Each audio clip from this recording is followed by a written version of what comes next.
Arkadaşlar fonksiyon bir programlamadır, bir dönüştürücüdür. Bunu biz nasıl anlarız işte? Arkadaşlar mesela farz edelim ki bu okulun neyi var? Bir fonksiyonu var. Fx eşittir 3x artı 1 olsun arkadaşlar. Olduğuna göre arkadaşlar f a eşittir 8 ya da 10 7 ve arkadaşlar ne olsun? 4 olsun. Arkadaşlar bizden ne istiyor? Eğitim bir süreç işidir. Bu süreç içerisinde özellikle hem öğrenciler hem de öğretmenler çok yoğun bir çalışma içerisine girdiklerinden dolayı bu süreç içerisinde yani bu ara tatillerin olmasıyla beraber özellikle öğrencilerin ve öğretmenlerin dinlenmesi açısından olumlu olarak buluyorum. Bunların yanında özellikle öğrencilerin yıl içerisinde öğrendiklerini daha önce öğrendiklerini tekrar etmeleri açısından daha önemli bir karar olduğunu düşünüyorum. Bunlarla beraber özellikle öğrenciler bu süreç içerisinde hani kısa bir tatil olacak. 15 yani 45 günde bir tatil olması yani kendi öğrendiklerini derinleştirmeden tekrar etmeleri, öğrenmeleri açısından oldukça olumlu olarak görüyorum. Şimdi yıl içerisinde özellikle öğrenciler çok yoğun bir çalışma içerisine girdiklerinden dolayı sadece sömestr ve yaz tatilinin yapılması bu yoğun çalışmanın içerisinde iki tatilin olması yetersiz olduğundan dolayı bu süreç içerisinde iki ara tatilin de iki ara tatilin de araya girmesi özellikle öğrencilerin ve öğretmenlerin hem dinlemeleri açısından hem de öğrencilerin öğrendiklerini tekrar etmeleri açısından önemli. Hem de öğretmenlerin de birebir yani kendi işte sınıf içerisindeki performanslarını değerlendirerek daha iyi bir şekilde performans sergilemeleri açısından bundan dolayı bu iki ara tatilin ara tatilin tekrar olmasına inanıyorum. Özellikle tarihlere baktığımızda tarihler tamamıyla 2 yılın yani daha önce yapılan tatillerin tam ortasına alındığından dolayı bu tarihlerin özellikle belirtilen tarihlerin çok yerinde olduğuna inanıyorum. Şunu söyleyeyim, özellikle öğrenciler öğrendiklerini böyle fazla sıkılmadan, fazla kendilerini sıkmadan tekrar etmeleri gerekiyor. Öğretmenlerin de kendi performanslarını değerlendirip daha iyi bir performans sergilemelerini diliyorum. Aynı zamanda bu tatillerin, bu iki ara tatilin de hem öğrencilere hem öğrenci kardeşlerimize hem de öğretmen arkadaşlarımıza hayırlı olmasını diliyorum. Geçen sene alınan bir kararla bu sene ilk defa yürürlüğe girecek. İşin açıkçası biz de bekliyoruz. Olumlu olumsuz taraflar acaba neyi gösterecek bu süreç içerisinde ve zaman içerisinde bunun olumlu olumsuz taraflarını hep beraber göreceğiz. Ama kanaatimizce olumlu bir gelişmedir. Çünkü özellikle uzun yaz tatil döneminin çok olması münasebetiyle öğrencilerin dersten özellikle kopuk olması ve yaz tatilinin eskiden 3 aylık olan bir yaz tatilinin 2,5 aya düşürülmesi, okulların bir hafta erken başlaması ve bir hafta geç bitirilmesi münasebetiyle 2,5 belki daha az bir zaman zarfı içerisinde bir tatil gerçekleştirilecektir. Tabii bu tatil sürecinin uzun olması bazen her ne kadar işte öğrencilerin dinlenme ihtiyacı var desek de aslında bu 2-2,5 aylık zaman zarfı zaten öğrenci tatili için yeterlidir.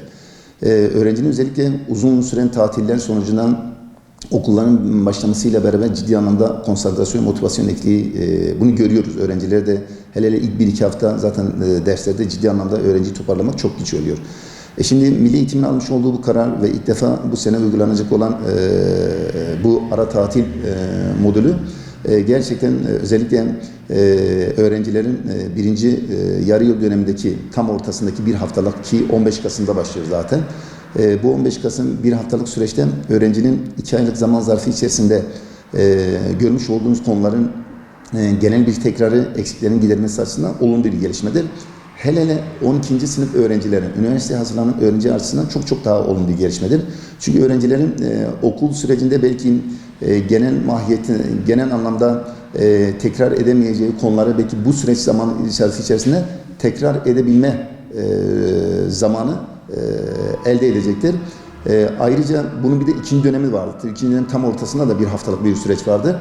Şimdi bazen öğrenci zamandan şikayet edebiliyor. İşte hocam zaman yoktur, konu tekrarını yapamıyorum.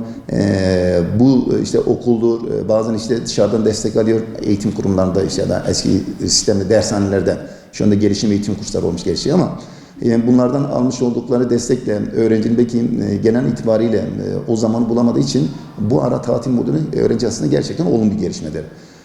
Bir de bunun veli açısından da değerlendirmek lazım. Velilerin özellikle hafta sonları bazen çocukların işte birikmiş olan konuların çocukların yetiştirememe gibi bazı şikayetlerle karşı karşıya kalıyoruz.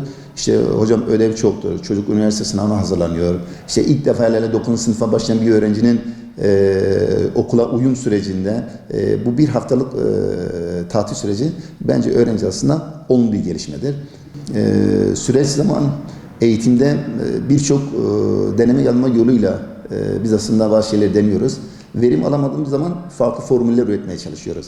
Şimdi geçmiş zamana baktığımızda eğitim gerçekten ciddi anlamda eğitim sistemimizde sıkıntılar vardır. Şimdi bu sıkıntıları bertaraf edebilmek için farklı formüller geliştirmek lazım. Şimdi bir de bu formülü deneyelim diyoruz. Gerçekten bu formülle en azından öğrencinin verimlilik açısından ben ele alıyorum. Bu tatil formülü gerçekten öğrenci üzerinde olumlu mu olumlu etkisi görebilmek için ilk defa uygulanacak bu sistemi bu sene göreceğiz. Gerçekten dönüt alabilecek miyiz, almayacak mıyız? Şimdi maalesef eğitim sistemimiz yazboz tahtasına dönmüş. Her gelen işte bakanlık farklı bir modülle, farklı bir formülle karşımıza çıkıyor. Bir türlü istediğimiz o randımanı alamıyoruz. Şimdi bu da bir formüldür. Bu formülü göreceğiz. Ki benim kişisel kanaatımda olumlu bir formüldür. Lakin dediğim gibi bu şartda kişisel bir kanaatten ibarettir. Bunun dönütünü hep beraber bu sene göreceğiz. Bu formülün uygulaması olumlu olumsuz taraflarını dönem sonunda hep beraber bunu göreceğiz, bekleyeceğiz. Buna göre sağlıklı bir değerlendirme yapmak sanki daha sağlıklı olacak diye düşünüyorum. Şimdi aslında eğitimciler içerisinde de bu bazen ikileme neden oluyor.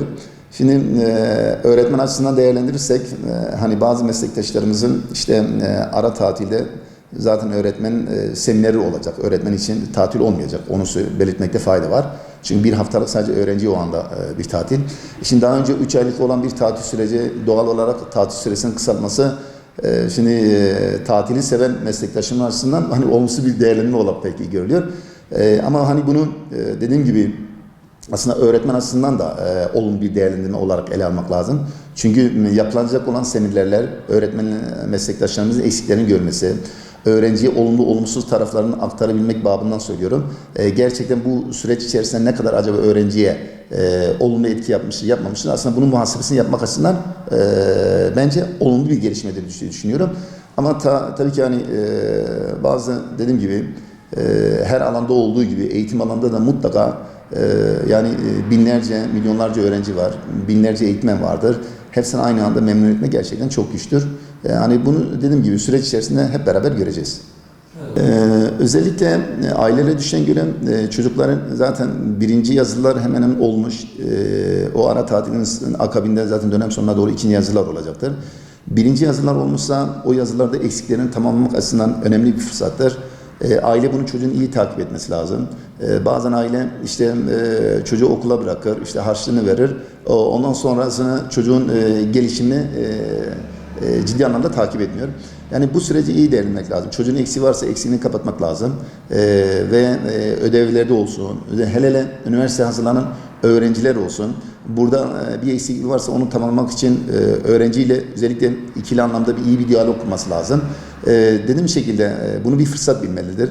Bu fırsatı iyi değerlendirmek için özellikle biz eğitimcilere ve velilere ciddi anlamda iş düşüyor. Bunun yolu da öğrenciyle iyi iletişim kurmak, eksiklerini görmek ve dönütü alabilmek için mutlaka çocuğun gelişimini zaman ve süreç içerisinde iyi takip etmek lazım diye düşünüyorum. Buyurun.